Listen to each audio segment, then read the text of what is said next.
Support for this podcast comes from the St. Alphonsus Neuroscience Institute, offering technology to provide treatment for neurological, neurosurgical, and neurointerventional conditions. This includes a dedicated neurotrauma ICU for critical care of the brain or spine and a 24/7 stroke team. More at stalphonsus.org. Hi, Scandalized listeners. Charlie and Jackie here with a really exciting announcement. We're coming back to Podfort in 2026. We'll be live at the Boise Contemporary Theater on Friday, March 27th at 3 p.m. This year, we're going to be digging into some of the juiciest fashion faux pas in American politics. You won't want to miss it. We'd love to see our amazing listeners, so bring your friends and come talk scandals with us. And best of all, it's free. That's Friday, March 27th at 3 p.m. from the Boise Contemporary Theater. See you then. From Boise State Public Radio, this is The Connector. It's Idaho's daily news. Good morning. I'm George Prentice. There is an effort to make certain that canvassers who go door to door come election time, there's an effort to make certain that they are residents of Idaho. We've got that story. Plus, the Boise Police Department has an overtime problem. It is Tuesday, the 24th of March. Here we go with today's stories.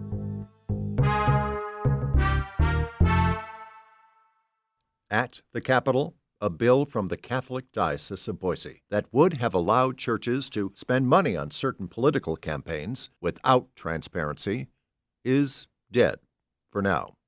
James Dawson explains. The proposal would have allowed churches to spend up to 10% of their annual revenue on ballot initiatives, referendums, constitutional amendments, and recall elections without revealing their donors.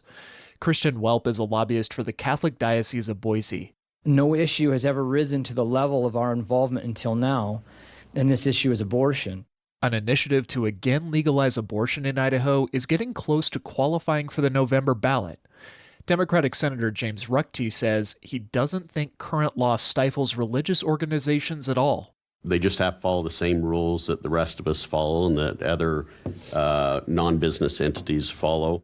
The bill failed by one vote and cannot be reconsidered this year. James Dawson, Boise State Public Radio News. Republican lawmakers hoping to criminalize the use of sex-segregated bathrooms by transgender people are close to accomplishing their goal. Yesterday, a state Senate committee passed that bill along party lines.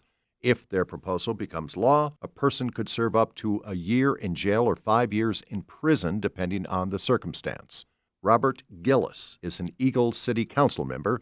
He says separating bathrooms by sex is an age-old concept that needs to be maintained. Since the dawn of time, since I was raised from a little kid, we've had men's bathrooms and women's. But Boise resident Carolyn Blackhurst said her transgender godson recently moved out of Idaho because of the hostile political climate. She rejects the argument that the bill is in the best interest of women. I am a woman, a Sunday school teacher, a godmother, and a grandma. And I am not afraid to share a bathroom with transgender women.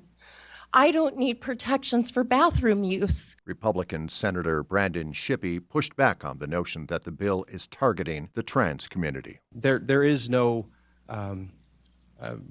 oppressed community that we're dealing with here because there is only male and female.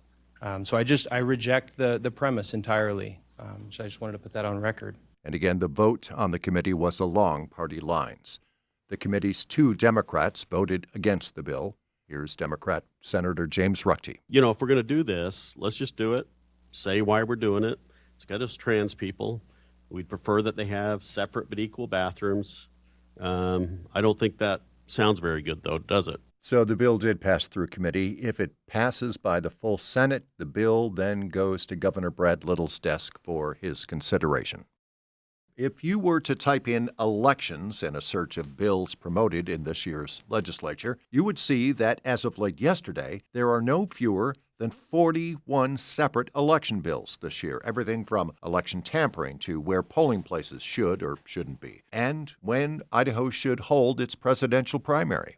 Yesterday, GOP Senator Jim Guthrie added to that list. he introduced a measure that would set requirements for signature gatherers or workers who are politicking door to door leading up to an election. Guthrie says both people who are not being paid or are being paid to do that for candidates or for ballot initiatives should sign affidavits swearing that they are registered voters and that they are citizens of Idaho. As we see more and more out-of-state money coming in, not just on these big-ticket items like initiatives and referendums, we're reaching down and you can identify whatever race you want that happened last year, and there were in excess of $100,000 spent in some of these races by out-of-state money trying to unseat certain candidates or certain office holders. Ultimately, the majority of the Senate State Affairs Committee voted to advance the bill, but GOP Senator Ben Taze from Coeur d'Alene and GOP Senator Brandon Shippey of New Plymouth voted against an effort to set requirements for petition signature gatherers come election time. This week, Boise police are changing how some patrol shifts are scheduled, that in an effort to reduce the amount of overtime the department has to pay. As Troy Oppie tells us, BPD spent more than $1 million in overtime just in the first quarter of the current fiscal year. The police department budgeted $3.8 million for overtime costs this year. That's almost 60% of Boise's entire overtime budget. Spending has started to slow down, though, compared to recent years. What we've done probably since, I'd say about the last 14 months, is really trying to take a hard look at where is all our overtime coming from. That's Boise Police Chief Christopher Dennison, hired 18 months ago. He says a lot of overtime is simply due to the unpredictable nature of police work, but there are areas they can better control, like training and matching patrol staffing to predictably higher call periods. When we're seeing traffic collisions, we want to have more officers readily available to go out there and do proactive traffic enforcement to try to drive down those collision numbers during those high time frames. Traffic enforcement stops last year were up 34% from the year before and have continued to increase this January and February, the department says. Patrol officers might see their schedule shift an hour or two under the new plan, but it's not a huge change, Dennison says. The department is nearly fully staffed, which can also help lower overtime costs for the city. Troy Oppie, Boise State Public Radio News. And that's today's episode. By the way, you can listen to The Connector anytime at boisestatepublicradio.org and in the Boise State Public Radio app. I'll be back here on Wednesday. I hope you will too. Thanks for listening.